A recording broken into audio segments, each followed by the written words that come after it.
نحمده ونستعينه ونستغفره ونؤمن به ونتوكل عليه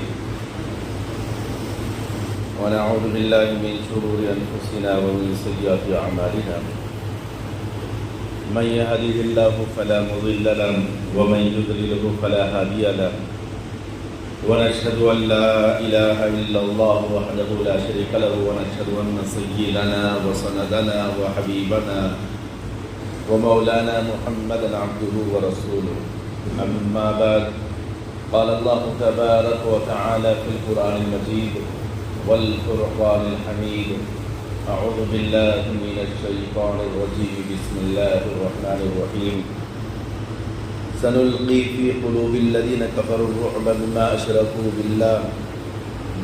أشركوا بالله ما لم ينزل به سلطانا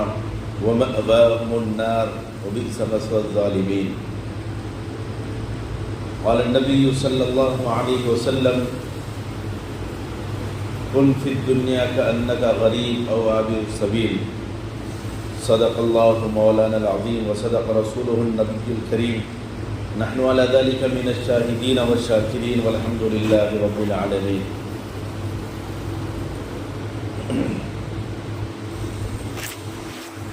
معزز بزرگوں اور عزیز ساتھیوں، اللہ رب العزت نے ہم کو ایمان والے گھرانوں میں پیدا فرمایا اور ایمان کی سلامتی کے لیے ہمارے اس ملک کے اندر ہمیں تمام حقوق کے ساتھ اور کھلی آزادی کے ساتھ ہم اپنے مذہب پر، دین پر عمل کرنے کا اللہ تعالیٰ نے موقع فراہم فرمائے. یہ رب کریم کا بڑا ہی انعام اور اکرام ہوا، کیونکہ یہ دنیا چل چلاؤ ہے. اللہ کے نبی صلی اللہ علیہ وسلم نے فرمایا کہ دنیا کے اندر ایسے رہو کوئی مسافر رہتا ہے. کن فی الدنیا کأنک غریب او عابر السبیل، اس دنیا میں ایسے رہو جیسے کہ کوئی مسافر رہتا ہے، کچھ وقتی طور پر اپنا سہارا بناتا ہے، پھر اس کے بعد اپنی راستہ اختیار کرتا ہے. ہمارے لیے اور ساری انسانیت کے لیے اللہ رب العزت نے کھلے طور پر انبیاء علیہ السلام کے ذریعے سے ایمان کی دعوت دی، اسلام کی طرف بلایا، اعلاء کلمت اللہ ان تک پہنچایا. جو مانے اور جو اس کے اوپر عمل کیے وہ کامیاب ہوئے. سب سے آخر میں ہمارے اور آپ کے آقا نبی رحمت صلی اللہ علیہ وسلم تشریف لائے، جہاں پر دین و اسلام بھی تکمیل ہوتا ہے اور اپنے عروج کو پہنچتا ہے. لیکن نبی رحمت صلی اللہ علیہ وسلم کو وہ اذیتیں پہنچائی گئی، ان مسائل سے دو چار ہونا پڑا کہ خود نبی رحمت صلی اللہ علیہ وسلم فرماتے ہیں کہ مجھے جو تکلیف پہنچائی گئی سارے انبیاء علیہ السلام کو وہ تکلیف نہیں پہنچائی گئی. حالانکہ بعض انبیاء علیہ السلام کو آروں سے کاٹا گیا، بعض انبیاء علیہ السلام کو اوڑتے ہوئے کھولتے ہوئے تیل میں ڈالا گیا، مختلف اذیتیں دی گئی. بعض انبیاء علیہ السلام کو چھنیوں سے پیٹیں کھینچی گئی، چمڑے ادھیڑے گئے، یعنی ایسی خطرناک تکلیفیں دی گئی. تو پھر بھی نبی رحمت صلی اللہ علیہ وسلم فرماتے ہیں کہ مجھے جو تکلیف پہنچی ہے، مجھے جو مسائل سے میں جو پہنچا ہوں ان سے کہیں زیادہ ہے. تو یہ دنیا مصائب کی جگہ ہے، آلام کی جگہ ہے، پریشانیوں کی جگہ ہے، لیکن ہمیں رہنے کا طریقہ اللہ کے نبی صلی اللہ علیہ وسلم نے بتایا کہ تم دنیا میں ایسے رہو جیسے کوئی مسافر رہتا ہے. ہم جب سفر کرتے ہیں ایک شہر سے دوسرے شہر کا، ایک ملک سے دوسرے ملک کا، تو ہم بہت ساری چیزوں کو سہتے ہیں، بہت سارے چیزوں کو ہم اٹھا لیتے ہیں کہ یہ وقتی طور پر ہے، کچھ گھنٹوں کا ہے، کچھ لمحوں کا ہے، ایک دن کا ہے، آدھے دن کا سفر ہے، لہذا ہم بہت سارے مسائل کو، پریشانیوں کو سہ لیتے ہیں۔ آرام کی پریشانی ہوتی ہے، کھانے پینے کی پریشانی ہوتی ہے، بہت ساری ضروریات کی پریشانی ہوتی ہے، ہم یہ سوچ کر برداشت کر لیتے ہیں کچھ وقت میں ہماری منزل آ جائے گی، ہم اپنے مقام پر پہنچ جائیں گے۔ یہ دنیا مومن کے لیے ایک مسافر خانے کی طرح ہے۔ اللہ کے نبی صلی اللہ علیہ وسلم نے فرمایا، الدنیا سجن المؤمن و جنت الکافر، مومن کے لیے یہ دنیا ایک قید خانے کی طرح ہے اور کافر کے لیے یہ جنت کی طرح ہے۔ تو ہم اس دنیا کے اندر ایک مسافر کی طرح رہنا ہے، ہم اس دنیا کے اندر اس انداز سے اپنی منزل کو ختم کرنا ہے کہ ہمارا ٹھکانہ اور ہمارا مقام اور ہماری منزل تو وہ منزل ہے جہاں پر ہم ہمیشہ رہیں گے، جہاں ہم پڑاؤ ڈالیں گے، جہاں ہماری اولاد ہوگی، ہمارا گھر بار ہوگا، ہماری نسلیں ہوگی، ہم بہت کچھ کر سکتے ہیں، ہمارے کاروبار ہوں گے، ہماری نوکری چاکری ہوگی، ہمارے بہت کچھ آثار ہوں گے۔ یہ ہماری سوچ ہوتی ہے اور ہونا بھی چاہیے، کیونکہ کوئی ایسا مسافر نہیں ہوتا جہاں سفر کے درمیان اگر کوئی راستے میں گاڑی رک جائے یا منزل پر ٹھہرنے کا کچھ وقفہ مل جائے تو ہم وہاں پر شامیانہ نہیں ڈالتے، ہم وہاں پر مستقل ٹھکانہ نہیں بناتے، جو یہ وقتی طور پر کچھ دیر کے لیے رکتی ہے، تو اب ہم اس کا انتظار کرتے ہیں کہ گاڑی کب چلے گی۔ تو اسی طریقے سے یہ دنیا جو ٹھکانہ ہے، یہ ہمیں انتظار کرنا ہے ان اصولوں کے تحت، ان ضابطوں کے تحت، ان اخلاقی کردار کے تحت جو اللہ تبارک و تعالیٰ نے ہمیں قرآن پاک کے ذریعے سے اور شریعت مطہرہ کے ذریعے سے بتایا ہے۔ جس طریقے سے ہم ٹرین میں سفر کرتے ہیں تو اس کے چند شرائط ہوتے ہیں، اس کے اصول ہوتے ہیں، اس کو اپنانا چاہیے۔ اگر ہم نہیں اپنائیں گے، اگر ہم اس کے مطابق نہیں چلیں گے تو عزیز ساتھیوں، ہمیں مشکلات کا سامنا پڑے گا، ہمیں جیل جانا پڑے گا، یا جرمانہ بننا پڑے گا، یا کوئی اور بھی مسائل پیش آ سکتے ہیں، اور ہم اس کے تحت پھر اس کے اصولوں کے تحت، اس ضابطوں کے تحت ہم وہ اس میقات کو، اس وقت کو ہمیں گزارنا پڑے گا۔ جو وقت ہم گزار رہے ہیں سفر میں، بس میں ہو، ٹرین میں ہو، پلین میں ہو، اس کے شرائط ہوتے ہیں اپنے اپنے، تو ان شرائط کے مطابق اپنے آپ کو اس کے مطابق چلانا ہوگا۔ اگر ہم چلائیں گے تو عزیز ساتھیوں ہم کامیاب بھی ہوں گے اور ہمارا سفر کامیاب بھی رہے گا، اور ہم کو کوئی پوچھنے والا نہیں رہے گا، ہمارے اوپر کوئی انگلی اٹھانے والا نہیں رہے گا، ہمیں کوئی ایسی کوئی ہمیں چالان ڈالنے والا نہیں رہے گا۔ کیوں کہ ہم تمام شرائط کے تحت، تمام اصولوں کے تحت ہم سفر کر رہے ہیں۔ تو یہ دنیا کا بھی ایک سفر ہے ہمارے لیے۔ اللہ تعالیٰ نے قانون الہی کے اندر، جس کو کلام پاک کہا جاتا ہے، شریعت مطہرہ کے اندر جو اللہ تعالیٰ نے نبی رحمت صلی اللہ علیہ وسلم کے ذریعے سے ہم تک پہنچائے ہیں دین و شریعت، اس کے اندر کھول کھول کر صاف صاف تمام انسانیت کے لیے اصول اور ضابطے بنائے گئے ہیں۔ انسانوں کے لیے آب حیات اس کے اندر موجود ہے، اور یہ منشور حیات اس کے اندر موجود ہے کلام پاک کے اندر، شریعت کے اندر۔ اگر ہم اس کو فالو کریں گے، ہم اس کے مطابق جئیں گے اور اس کے مطابق چلیں گے تو عزیز ساتھیوں ہمیں اعزاز دیا جائے گا، ہمیں ڈگریاں دی جائے گی، ہمیں مقام بلند دیا جائے گا، جو مقام ہمارے صحابہ کو ملا ہے، جو مقام ہمارے پیغمبروں نے جب صحابہ تک یہ دعوت پہنچائی تو انہوں نے جب اس کے اوپر عمل کیا اور 100% عمل کیا، پھر دیکھو وہ دنیا کے اندر پھیل گئے اور اسلام اور دین کا بول بالا پورے عالم کے اندر ہو گیا، تو آج ہمارا بھی ایک نام ہو سکتا ہے، ہم بھی روشن ستارے بن سکتے ہیں۔ تو ہمارے لیے ضروری ہے کہ ہم وہ اصول اور ضابطے اور قانون لانا ہمارے اپنے اوپر ضروری ہے، لیکن آج ہمارے اوپر کئی ایک مسائل آتے جا رہے ہیں۔ اور اس کی وجوہات کچھ اور نہیں بلکہ ہم بنتے جا رہے ہیں۔ ہمارے اندر جب کمزوری آئے گی، جب ہمارے اندر کچھ لالچ آ جائے گا، جب ہمارے اندر دنیا طلبی آ جائے گی، جب ہمارے اندر دنیا کی اہمیت آ جائے گی، تو پھر اللہ تبارک و تعالیٰ ہمارے اوپر حالات لائیں گے۔ یہ ایسا ہی نہیں بلکہ اس زمانے سے ہمیں دیکھنا ہے جب صحابہ کرام رضی اللہ تعالیٰ علیہ اجمعین نے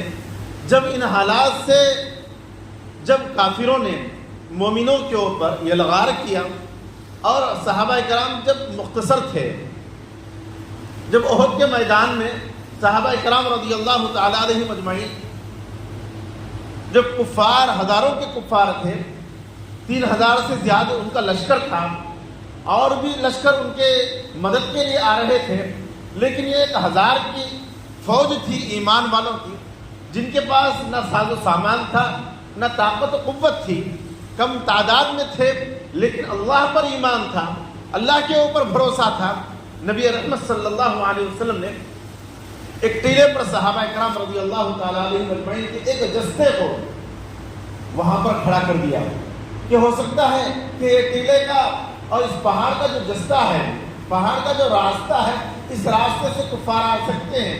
مشرکین آ سکتے ہیں اور حملہ کر سکتے ہیں، لہذا 50 تیر اندازوں کو نبی رحمت صلی اللہ علیہ وسلم نے اس مقام پر کھڑا کر دیا، اور اس میں ایک کو ذمہ دار بھی بنا دیا کہ جب تک میرا حکم نہ آئے تم لوگ میدان میں نہیں آنا، تم لوگ اس جگہ کو نہیں چھوڑنا۔ جب یہ وصیتیں کر کے نبی رحمت صلی اللہ علیہ وسلم ان کو پہنچا دیا، جب دیکھے اوپر ٹیلے پر جو ٹھہرے تھے وہ حافظ تھے، تیر انداز تھے، وہ لوگ دیکھے کہ میدان کارزار شروع ہو گیا اور کفار میدان چھوڑ کر بھاگنے لگے اور اپنا ساز و سامان چھوڑ کر بھاگنے لگے، تو میدان میں جو صحابہ تھے، نبی رحمت صلی اللہ علیہ وسلم نے کہا کہ اب مال غنیمت، یعنی جو وہ لوگ سامان چھوڑ کر گئے ہیں ان چیزوں کو لے، ان چیزوں کو خرید کرتے جاؤ۔ جب وہ صحابہ دیکھے کہ اب یہاں پر یہ کفار مشرکین کا جو لشکر تھا وہ بھاگ چکا ہے اور اپنا ساز و سامان وہاں چھوڑ چکا ہے، اور صحابہ مال غنیمت کو اکٹھا کر رہے ہیں، لہذا ہم یہ سامان کو اکٹھا کریں گے۔ جو ذمہ دار تھے اور جو اس لشکر کے سپہ سالار تھے، انہوں نے بارہا روکا کہ دیکھو نبی کا حکم ہے کہ کیسے ہی حالات ہو ہمیں یہاں یہ جگہ کو چھوڑنا نہیں ہے، اس مقام کو چھوڑنا نہیں ہے، ہمیں یہیں رہنا ہے۔ تو ان میں سے بعض کو اختلاف ہوا اور بعض نے اس جگہ کو چھوڑ کر نکل گئے۔ جب نبی رحمت صلی اللہ علیہ وسلم کی بات کو نہیں مانا گیا تو جو جنگ جیتی گئی تھی، پھر کفار نے دیکھا جب بھاگتے بھاگتے کہ جو درہ اور جو جگہ خالی ہے پہاڑ کے پیچھے کے حصے کی، وہاں تو جو صحابہ ٹھہرے تھے وہاں پر اتنے صحابہ نہیں ہیں بلکہ چند صحابہ ہیں، لہذا انہوں نے وہاں سے پیچھے سے اٹیک کیا اور ان صحابہ کو شہید کیا، پھر اوپر سے الغار کی، پھر انہوں نے کچھ صحابہ کو شہید کیا اور مسائل پیش آئے، پھر وہاں سے چھوڑ کر میدان بھاگ گئے وہ لوگ۔ کفار و مسلمین جانے لگے، راستے میں ابو سفیان جو قافلے کا سردار تھا اس کو خیال آیا کہ ہم حضوری بیچ کام کر کر جا رہے ہیں، جو صحابہ زخم خوردہ تھے اب ان کا ہم کام تمام ہی کر دیتے ہیں،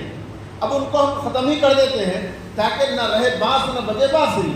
لہذا ان کا کام تمام کر دیتے ہیں۔ لہذا ان کے ذہن میں یہ بات آئی۔ یہ واقعہ سنانے کا مطلب یہ ہے کہ میں نے ابھی تلاوت کلام پاک جو شروع میں سنلقی کی جو آیت تلاوت کی ہے، اس کے اندر اللہ تبارک و تعالیٰ نے مومنین کو اور مسلمانوں کو اور صحابہ کرام رضی اللہ تعالیٰ علیہ مجمعین کو اطمینان دلایا کہ تم لوگ مومن اور مسلمان ہو تو لہذا تم خوف نہ کہو، ڈرو مت، بلکہ میں ان کے دلوں کے اندر ایسا خوف اور ایسا ڈر ڈال دوں گا کہ وہ لوگ میدان چھوڑ کر بھاگ جائیں گے۔ وہی ڈر اور خوف تھا کہ جب وہ وہاں ٹھہر کر پلاننگ کرنے لگے تو ایک صحابی جو اندر سے مومن تھے، مسلمان تھے، وہ مدینہ منورہ سے آ رہے تھے لشکر لے کر۔ یہ ابو سفیان اپنا لشکر لے کر اس طرف آ رہا تھا، تو اس نے کہا اے ابو سفیان، میں بھی دیر سے آ رہا ہوں، میں آپ ہی کے قافلے میں تھا، لیکن میں نے دیکھا کہ نبی رحمت صلی اللہ علیہ وسلم اپنے صحابہ کو کمر بستہ کر رہے ہیں، تمہارے خلاف تمہارا پیچھا کرنا چاہتے ہیں۔ تو اس بات کا روب ان کے اوپر ایسا پڑا کہ وہ وہاں سے بھاگ گئے۔ تو جن لوگوں نے کفر اپنایا ہے ہم عنقریب ان کے دلوں میں ایسا روب ڈالیں گے کیونکہ انہوں نے اللہ تعالیٰ کی خدائی میں ایسی چیزوں کو شریک ٹھہرایا ہے جن کے بارے میں اللہ تعالیٰ کو کوئی دلیل نے نہیں اتاری، یعنی اللہ تعالیٰ نے کوئی دلیل ایسی نہیں اتاری کہ جو اس کو وہ اپنا کر وہ اس کے اوپر عمل کر رہے ہیں، جو مشرکہ اعمال ہو یا مومنوں کو ستانا ہو یا ایمان والوں کو ختم کرنا ہو یا ایمان والوں کو ان کے جائیداد سے یا ان کی پراپرٹیز سے جس طریقے سے مکہ مکرمہ سے مسلمانوں کو ہٹایا گیا تھا، ایسی کوئی دلیل کفار کے اوپر مشرکین کے اوپر اللہ تبارک و تعالیٰ نے نہیں ڈالی، لیکن وہ لوگ ایسا عمل کر رہے ہیں تو ان کا ٹھکانہ کیا ہوگا؟ جہنم ہوگا، اور وہ ظالموں کے لیے بدترین ٹھکانہ ہے۔ اور اللہ تعالیٰ نے ان ظالموں کے اوپر ایسا روب اور دبدبہ ڈالیں گے کہ وہ لوگ بھاگ جائیں گے۔ تو ابو سفیان کے اوپر ایسا روب پڑا اس شخص کے بولنے کا کہ وہ اپنے قافلے کو لے کر وہاں سے بھاگ گئے، لیکن نبی رحمت صلی اللہ علیہ وسلم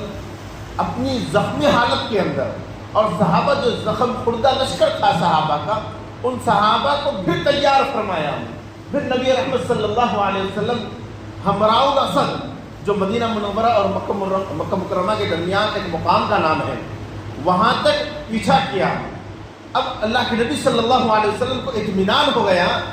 کہ اب مشرکین اور ابو سفیان کا قافلہ اب ہمارے اوپر اٹیک نہیں کرے گا، حملہ نہیں کرے گا۔ تو اللہ کے نبی صلی اللہ علیہ وسلم کے اطمینان میں آئے اور اس کے بعد صحابہ کو وہاں سے لوٹا کر مدینہ منورہ تشریف لے گئے۔ اس واقعے کا بتانے کا مقصد یہ ہے کہ جب مومن اور مسلمان احکامات خداوندی اور شریعت مطہرہ سے منہ پھیرتا ہے تو اللہ تبارک و تعالیٰ اسی وقت اس کے اوپر حالات لاتے ہیں۔ جب نبی احمد صلی اللہ علیہ وسلم نے جس لشکر کو 50 صحابہ کے دستے کو جب پہاڑی ٹیلے پر کھڑا کیا تو وقتی طور پر انہوں نے ان کا سوچنا بھی متبرک تھا، بہترین تھا، لیکن آپ علیہ الصلوۃ والسلام کا قول اور اس وقت کے جو لشکر کے ذمہ دار تھے ان کا رکانا یہ بہت ضروری تھا، لیکن جب وہ نہیں رکے تو اللہ تعالیٰ نے ان کے اوپر حالات لائے۔ تو اسی طریقے سے آج ہم دیکھیں ہمارے پوری عالم کے اندر، پوری دنیا کے اندر ایمان والے اور مسلمان پستہ ہوتے جا رہے ہیں۔ کیوں پستہ ہوتے جا رہے ہیں؟ اگر ہمارے اندر ایمان مضبوط ہوگا، ہمارے اندر ایمانی حرارت ہوگی، اگر ہمارے رگ و ریشے کے اندر ایمانی حرارت اگر موجود ہوگی تو عزیز ساتھیوں ضرور بھی ضرور اللہ تبارک و تعالیٰ نے مومنین سے وعدہ فرمایا ہے کہ میں کافروں کے اوپر اور مشرکین کے اوپر میں اپنا روب ایسا ڈالوں گا کہ وہ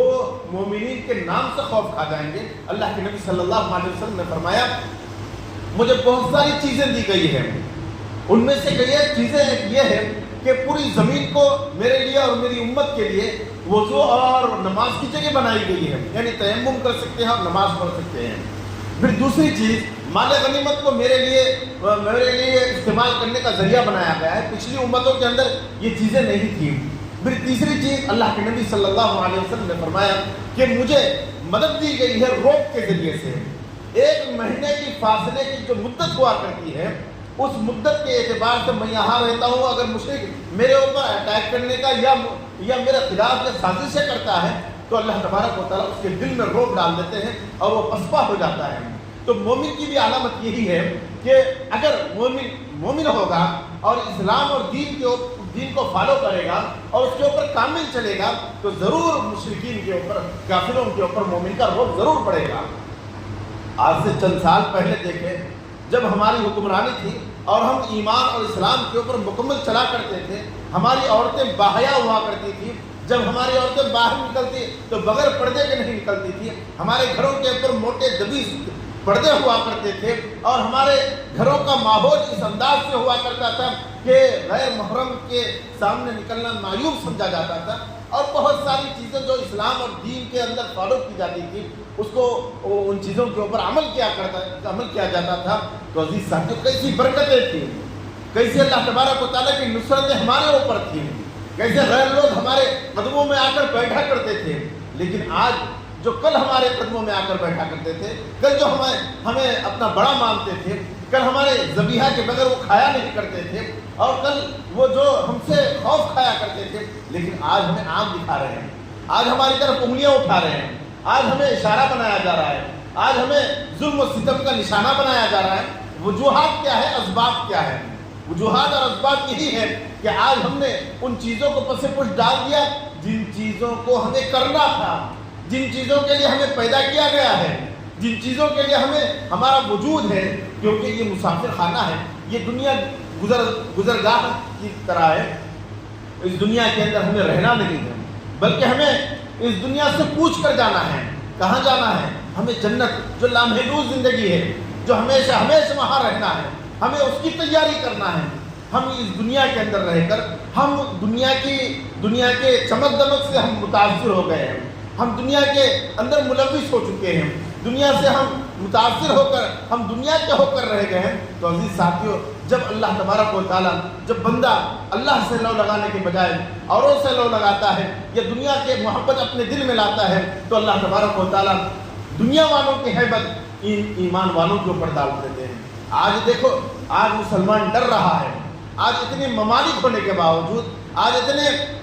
مسلمان ہونے کے باوجود آج غزہ کی, فلسطین کی مدد نہیں کر رہے ہیں. وجہ کیا ہے؟ وجہ یہ ہے کہ ایمان اور دین ہمارے اندر سے کم ہو چکا ہے, دینی حرارت سرد پڑ چکی ہے, جس کی وجہ سے آج کوئی آگے بڑھنے کو تیار نہیں ہے. حالانکہ مٹھی بھر اسرائیل ہے, ان کو پسپا کرنے کی کوئی ہمت نہیں رکھ رہا ہے,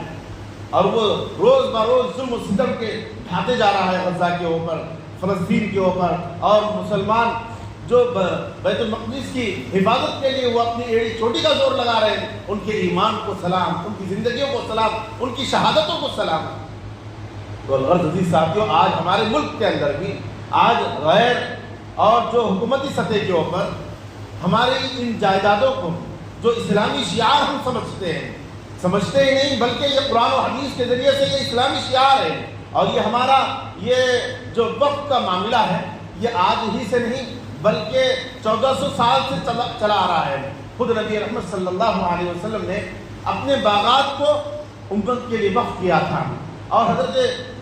عثمان رضی اللہ تعالیٰ نبی رحمت صلی اللہ علیہ وسلم کی خدمت میں آئے اور کہا کہ میں کچھ کرنا چاہتا ہوں. تو اللہ کے نبی صلی اللہ علیہ وسلم نے فرمایا کہ ایک کنواں بناؤ اور اس کنویں کو امت کے لیے وقف کر دو. لہذا حضرت عثمان رضی اللہ تعالیٰ نے کنواں خریدا, اور جو مدینہ منورہ کے آج درمیان میں آ چکا ہے, ہم دیکھ سکتے ہیں اس کے نشانات وہاں پر موجود بھی ہے. تو وقف کا تعلق اس زمانے سے ہے, تو لہذا جو آج ہماری وقف کی املاک ہے اس کی حفاظت کا ذمہ یہ ہمارے اوپر ہے, مسلمانوں کے اوپر ہے, ایمان والوں کے اوپر ہے. اب ہم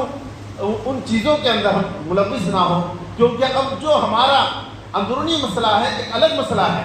اور جو ہمارا ایک داخلی اور دور سے جو داخل ہو رہے ہیں ہمارا وہ ایک مسئلہ ہے. لہذا ہم اپنے گھر کے مسئلے کو ہم بعد میں دیکھیں گے, بلکہ جو ہمارے گھر میں داخل ہونا چاہتا ہے ہم اس کو روکیں گے. تو جو آج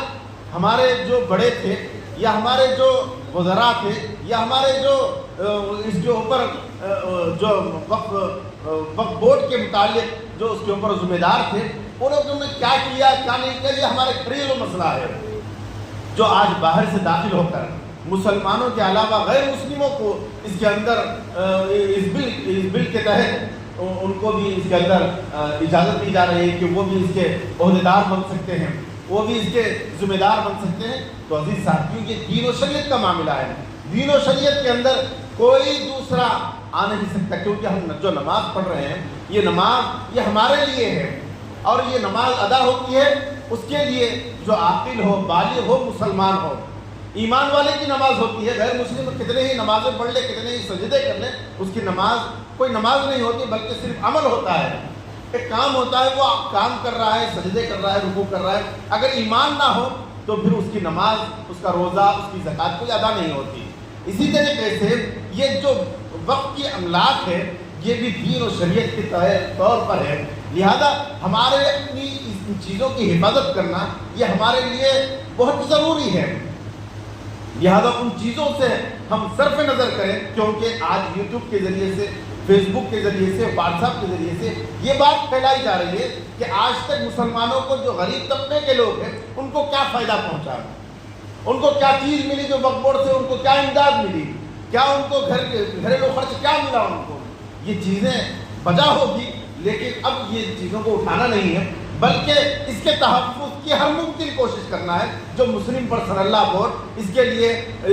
لیے ہر ممکن مشورے اور اس کے لیے کیا راہ عمل اختیار کرنا ہے وہ سوچ رہی ہے. لہذا ہم اس بات کی فکر کریں کہ جو مسلم پرسنل لا بورڈ ہمارے لیے راہ عمل دے گا ہم اس کو اپنائیں گے, اس کے اوپر چلیں گے اور اس کے مطابق ہم جو وہ کام دے رہے ہیں ہمارے لیے ہم اس کام کو کام سمجھ کر عمل کریں گے. تو یہ ہمارے لیے ایک بہت بڑا عمل ہے اور یہ بہت ضروری ہے کیونکہ یہ دینی شعار میں سے ہم سمجھتے ہیں ان چیزوں کو. لہذا ہمارے ان چیزوں کی ان جائیداد کی حفاظت کرنا یہ ہمارے اوپر ضروری ہی نہیں بلکہ فرض بنتا ہے کہ ان چیزوں کی حفاظت کی جائے. تو الغرض تو عزائم ہمارے پختہ ہونا چاہیے کیونکہ ان چیزوں سے ہمیں خوف نہیں کھانا چاہیے. ابھی یہ واقعہ بتایا گیا کہ جب ہم مکمل طریقے سے ان چیزوں کا تعاقب کریں گے, کیونکہ آج ہمارے ذہنوں میں یہ بات آ چکی ہے کہ اس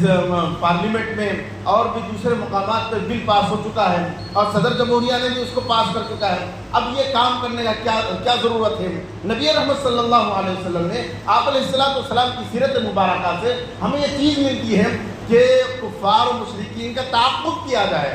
جو لوگ ہمارے املاک پر ہماری جائیدادوں پر قبضہ کرنا چاہتے ہیں ہماری ضرورت یہ ہے کہ ہم ان چیزوں کا تعاقب کیا جائے. ہمارے اکابرین, ہمارے اللہ والے, ہمارے بزرگان دین اور ہمارے پرسنل اللہ کے اکابرین جو ہمیں مشورہ دیں گے, جو ہمیں راہ عمل بتائیں گے ہم اس کو فالو کریں گے اور اس کے مطابق ہم کفار کا اور ان چیزوں کا اور زیابل کا ہم تعاقب کریں گے. تو عزیز ساتھیو ضرور بھی ضرور ان چیزوں کا بائیکاٹ ہو سکتا ہے. جس طریقے سے کسان آندولن کا بائیکاٹ کیا گیا اور الحمدللہ انہوں نے مستقل جدوجہد کی, مستقل کوششیں کی تو اللہ تعالیٰ نے ان کی مدد فرمائی. اسی طریقے سے آج یہ بل پاس ہو چکا ہے لیکن اگر ہم مستقل کوشش کریں گے, ہم اپنے عزائم کو پختہ رکھیں گے, اپنے ارادوں کے اندر اضمحلال نہیں لائیں گے تو اللہ تبارک و تعالیٰ ہماری ضرور مدد فرمائے گا. عزائم جس کے پختہ ہوں گے, نظر جس کی بلند ہوگی, تلاطم خیز موجوں سے یا ان حکومتی سطح کے ان وارننگوں سے ہم پریشان نہیں ہوں گے. اگر ہمارے اندر عزم مصمم ہوگا اور پرسنل اللہ بورڈ کی جو احکامات آئیں گے, جو ان کے عزائم آئیں گے, ہم ان عزائم کے اوپر لبیک کہیں گے. اللہ تبارک و تعالیٰ ہم سب کو ان باتوں پر عمل کرنے کی توفیق نصیب فرمائے. اس دنیا یہ جو مسافر خانہ ہے ہم اس مسافر خانے میں ان اصولوں کے تحت, ان ضابطوں کے تحت جو اللہ تبارک و تعالیٰ نے قرآن پاک اور شریعت مطہرہ کے اندر جو ضابطے اصول لائے ہیں اس کے مطابق چلائیں گے تو اللہ تبارک و تعالیٰ ہمیں دنیا کا سرفرو انسان اور سربلند انسان رکھے گا. اللہ تبارک و تعالیٰ ہم سب کو عمل کی توفیق نصیب فرمائے. آمین. وما علینا الا البلاغ. جو احباب سنت نہیں پڑھے سنتیں پڑھ لیں.